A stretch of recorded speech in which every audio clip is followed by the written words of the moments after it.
What's going on, guys? JSGC here, and we are here for the Manchester City match analysis against Newcastle United away. So we're going to be talking about all of the talking points and draw up some conclusions about the game. So we're going to start off first by talking about the teams, as we always do, and I called it. I was spot on with my predicted 11. De Bruyne, David Silva and Fernandinho going in the middle, a partnership we saw a lot last season. Kyle Walker and Danilo going at right back and left back respectively. Mendy out injured, obviously. Fabian Delph down the pecking order, so we saw Danilo going in at left back again, and we saw Aguero, who loves scoring past Newcastle, go up top ahead of Gabriel Jesus. And for Newcastle United, we saw Christian Atsu and Perez go up front, with Rondon holding up play in the striker position as they went with a 5 at the back, as we saw Matt Ritchie go in at the left wing back role. And we also ended up seeing Lejeune and Lascelles also going in at centre back. So it's as expected kind of from both sides, but I was happy to have predicted a Pep Guardiola team. He normally tends to chuck in a surprise or two, so there wasn't any of that.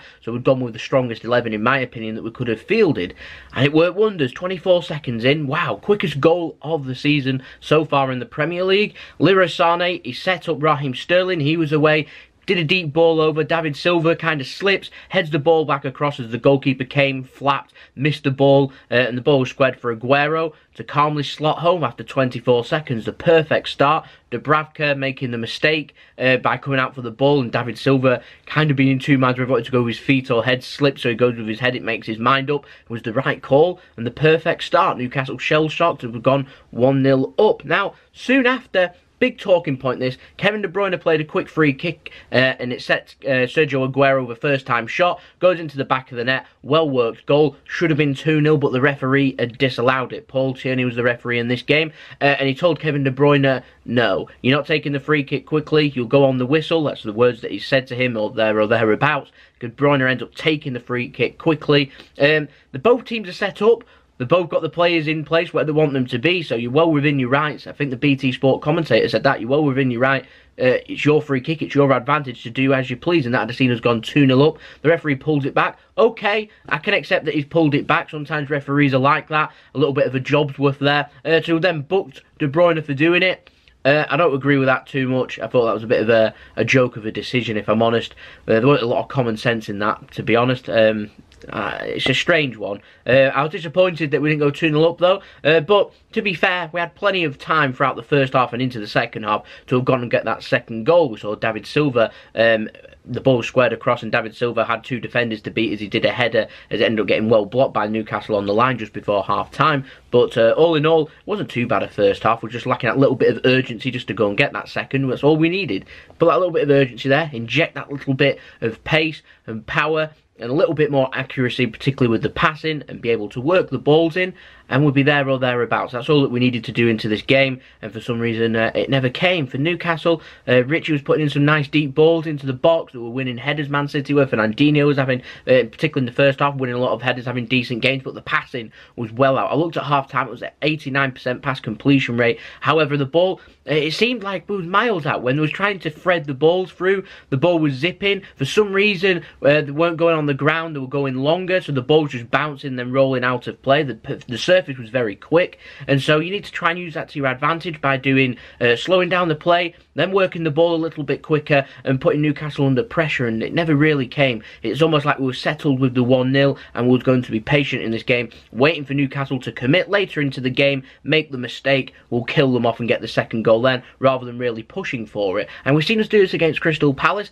I've seen us do it against Leicester, I saw it against Liverpool, even though we won that game, where we slacken off after scoring the first goal, and it's got to stop. It has to stop. They need to make sure that if you're going to play like that, that you're at least 2-0 up, because whilst it's 1-0, your opponents are always in the game, and in the Premier League, teams are always going to want to be in the game against Manchester City. Teams will take being 1-0 down against us because they know that just that one bit of magic, that one moment, that one mistake from Manchester City, that we do tend to make some mistakes, by the way, if you put us under pressure in particular as well, or you can just find that one ball, that one chance, you can score. Reminiscent of Pep Guardiola's first season, in my opinion, where teams are just creating the one chance and they can score from it because they know that Manchester City haven't killed the game. And the way for Man City to defend, as Pep said last season, is to attack and score goals, demoralise the opponents. It goes 2-0 in this game. Man City don't lose this game. Newcastle's heads would probably drop and would go from there, but it never came. Then talking point into the second half, careless, reckless, whatever you want to call it,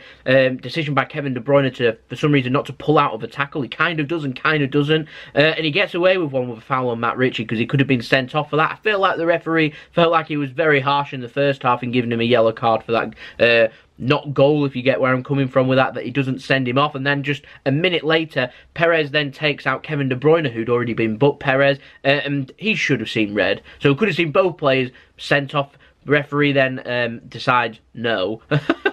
And so he thought he'd equal it out by not sending off either of the players, as the game was starting to get a little bit feisty and the game was starting to get a little bit nitty-gritty, which was suiting Newcastle. So Man City made the understandable decision. Kevin De Bruyne comes off, Bernardo Silva comes on, which is a decision I'd have gone for, if I'm honest. David Silva, Bernardo Silva, lots of creativity. My way forward, I thought, would have been through the centre and have the attacking wingers cut in and merge into like an attacking three. Later on, we saw Leroy Sané go off, and I didn't agree with Leroy Sané going off for Gabriel Jesus. If I'm honest, I'd have probably taken off maybe one of the defenders who wanted to go and commit forward rather than taking off Leroy Sané. Leroy Sané is a player that, even if he's not playing well, given that one bit of magic, at one moment, he can make something happen. Like the ball that he squared across for Raheem Sterling, where he should have tapped it in for 2-0, and he overran the ball. That was a brilliant bit of play, and Leroy Sané, even though he didn't have a great game, can make things happen. Kevin De Bruyne is the exact same. Might not have had a great game in this game, but you know, you leave him on the pitch long enough, he'll make stuff happen. I understand why he's gone off in this game, but all the question marks were there have been asked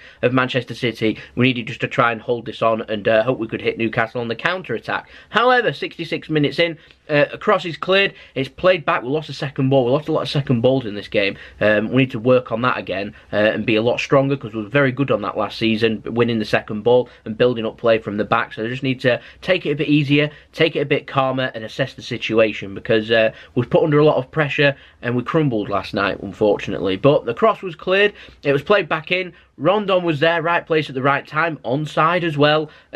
Slack bit of defending. Why they've let a striker get into that position, I don't know. And any Premier League striker is going to put that in. Lovely finish though. Don't take anything away from Rondon. Hitting the ball into the ground past Edison. First shot on target. Sorry. It goes in the back of the net. How many times have we said that before? Disappointing. 13 minutes until the next goal, so we had 13 minutes to go and respond, and we never got it. Very disappointing. 79 minutes in, Fernandinho is pressed on his own box. Why the ball's not been cleared, I don't know. It's all fine and well saying that in hindsight, but Man City play it around. Fernandinho should be sensing that there's danger. There's a player here on both of his shoulders. Where do I go? Either play it back or just put it out. He could have just sweeped it up out for a throw and regroup. They could easily have just done that, put it under pressure. When the ball comes in, clear it and we go from there. Instead, we've worked ourselves into a situation. He's pressed by Longstaff. He goes to pass the ball, brings down Longstaff.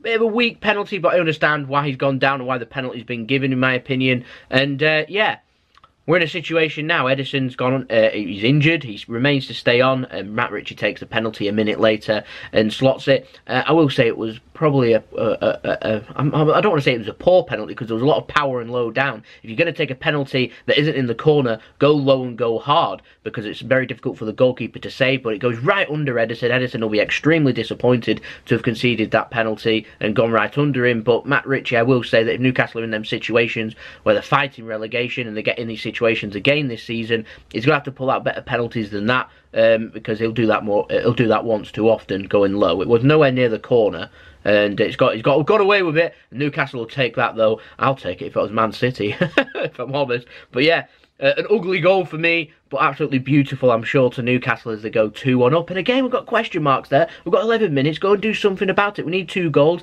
This is the time to go and do it. Put Newcastle under a load of pressure.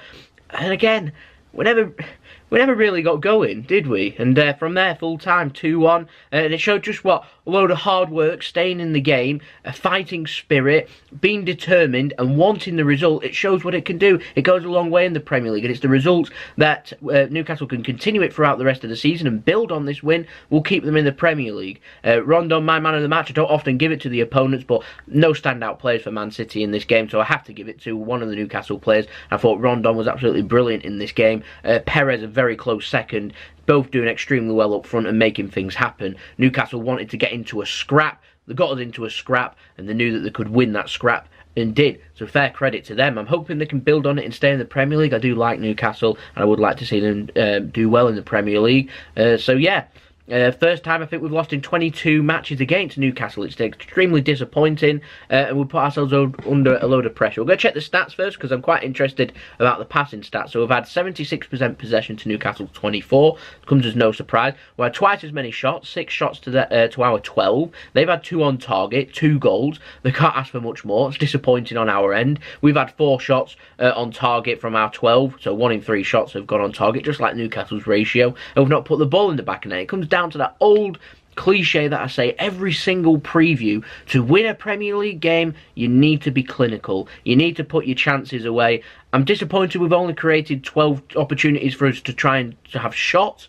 We're normally having that up a little bit more. We're normally at 16, 17 in the game, so we're a little bit down. To the creativity wasn't there, and it was almost like the urgency went from the team and went 1-0 up, and they got complacent. And I've said that 3 or 4 times this season. It's happened again. We need to learn from this. We do definitely need to learn from this and move forward and go into our coming games and work on that, because we can't be doing that. We've got a cup final coming up. We've got FA Cup to go at. We've got Champions League football coming up too. We've got 14 big Premier League games coming up too. We can't afford to be letting the focus drop. We can't afford for it to be happening. 238 passes, 63% pass completion rate. City at 89% pass completion rate. So it stayed at the same rate as what it did in the first half, 768 passes. So it's disappointing because the stats are suggesting Newcastle haven't had a brilliant game. They just got involved in a football game and put their chances away. So it's very disappointing. 7 key passes for City to their 3. Clear-cut chances for Newcastle created none, so they've just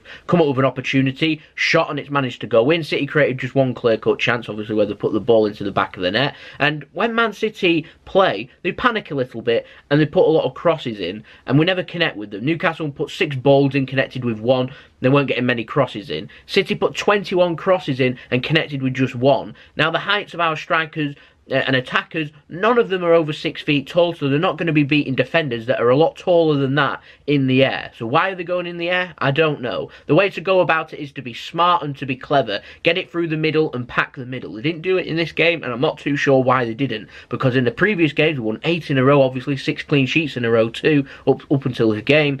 We did it so well. Packing the middle, making things happen.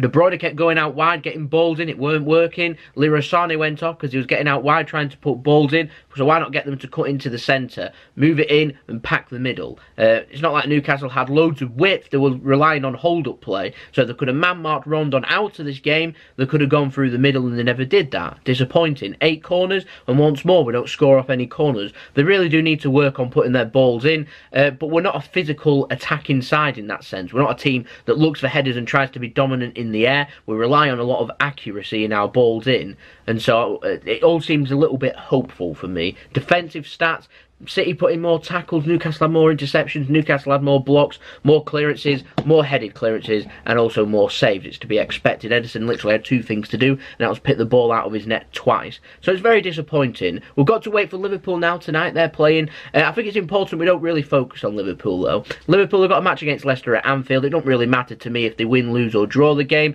We've got points to make up, and we continue playing like we are. We're simply just not going to win the Premier League. We're looking at a situation where we've got 14 games. If we can win all 14 games, I'm confident we'll sit on top of the table come the last game of the season, because that takes us to 98 points. I will be I'll congratulate Liverpool right now if they go and finish on 99 points and finish ahead of us on that, because that's so extremely difficult to do. That means I'm losing just 2 more games out of 15 and winning 13, whilst also competing in the Champions League too. It's so difficult. They've got some injuries at the moment as well, Liverpool. It's very difficult. They've not had their blip, but they will drop points. They're not going to win every single game, so we just need to focus on ourselves, stop looking at Liverpool, start concentrating on ourselves and move forward. We've got a match against Arsenal coming up. The only thing that matters to me is playing and beating Arsenal. I want a good performance, beat Arsenal, and move on from there, because we've got Everton. We've got so many games coming up. It's good, in my opinion, we've got so many games coming up. The team look tired. However, it's important when you look mentally tired, and they did look mentally tired tonight, that you play again soon so they can rectify it. I'm hoping there's a little bit of fire in the belly of the players. We saw it last season when they were upset that they lost against Manchester United. They came out and put out a great performance away from home against Tottenham at Wembley, and we beat them. And obviously Man United then crumbled and lost against West Brom. Or did the draw? I can't remember, but they ended up giving us the title then. But that shows what you can do. It's all about how you respond. Not losing, but how you respond to a loss. We responded well to our couple of losses that we did in December, winning 8 games in a row, including Liverpool in a great performance and scoring an abundance of goals. So I'd love something similar again in response. We've got 3 big Premier League games coming up before we play again in the FA Cup, and we can make some changes. Arsenal, Everton and Chelsea. 2 of them at home against Arsenal and Chelsea. We're back at home. We need to make that pitch count. We need to put in a good performance, and we've got a team like Everton that like to attack, so there'll be a lot of space and gaps for us to be able to work in, so wingers will be key in that game. So it'll be an interesting 3 fixtures. If we drop points in all 3 of them fixtures, title race is out of the window for me if that happens, and then we're looking at a situation where we need to focus and try and finish, well, second and try and win a cup or 2 and see where we'll go from there, and maybe focus on the Champions League. But if we can win them 3 games, we can assess the situation again going into the FA Cup match, because we've got 3 big, horrible games. These are matches I don't look forward to, but if we can be ruthless and win them games, then we can do it. For Newcastle, great boost for them for the staying up in the Premier League. Everything looked a bit doom and gloom before the game for them, so delighted for them that it's not so doom and gloom for them now. They've got some players that they can finally sign, if they get them over the line, that is. You know what Mike Ashley's like with transfers, but if they can get them over the line, pick up a couple of wins, start climbing up the table, and proving to everyone that they are a decent side that should be in the Premier League, which we all know they are. Showed it in this game that if they can show more fighting spirit like they do, then they'll have no problem staying up in the Premier League. It's all about if they can do it or not. But I think it's just important that when we're under pressure, we assess, learn and go again. Liverpool, advantage for them. We're lacking a little bit of a person to take charge in this position. I think it's scandalous, I'll use the word, that they're thinking of getting rid of Vincent Kompany, because I think Vincent Kompany would have been perfect on the pitch today. A player that knows what he needs to do. He's so smart and so clever, and he leads by example and he picks everyone up, and from there he's the calming influence that you need. He was influential in that match against Liverpool and being that player to make the difference. We've got rid of a player like Yaya Toure that scored lots of big game goals. So we're lacking a little bit there, and so it's important that when we've got senior players that they're able to stand up and be counted. So I'm looking for players like Aguero, David Silva, Vincent Kompany, and players that when they're playing take charge on the pitch and show what they need to do. They're experienced players, have been at Man City a long time, they know how to win, they know how to win Premier League, they know how to win 14 games in a row. Hell, we won 18 games in a row last season. We know what it takes, we can do it. We play like this, we won't do it though, and that's my conclusion. So we need to learn from it and move on and focus only on ourselves and see where we end up. If we finish winning 14 games, we end up finishing on 98 points. If we don't win the Premier League, not a lot else you can do. But there we go. Disappointing, but well done to Newcastle. Fair credit, they aced it. I'm hoping more teams will probably have a go at us now. So we've got a lot of learning and a lot of effort to do at this very busy, tiring time of year. So there we go. It's been the video. Let me know your thoughts in the comments below. If you enjoyed the video, make sure you leave a big thumbs up. If you also enjoyed the video and you're new around here, make sure you press the red button, subscribe, put your push notifications on, and also don't forget to go and check out my Twitter and Instagram, links in description below. And I'll see you all again for the next video. We'll have transfer videos coming up throughout the next couple of days as we get to deadline day, and then we'll be focusing on that Arsenal game and we'll go from there. So it's been JSGC. I hope you all have a wonderful rest of your day. Disappointed, but we go again. Peace. Ciao for now.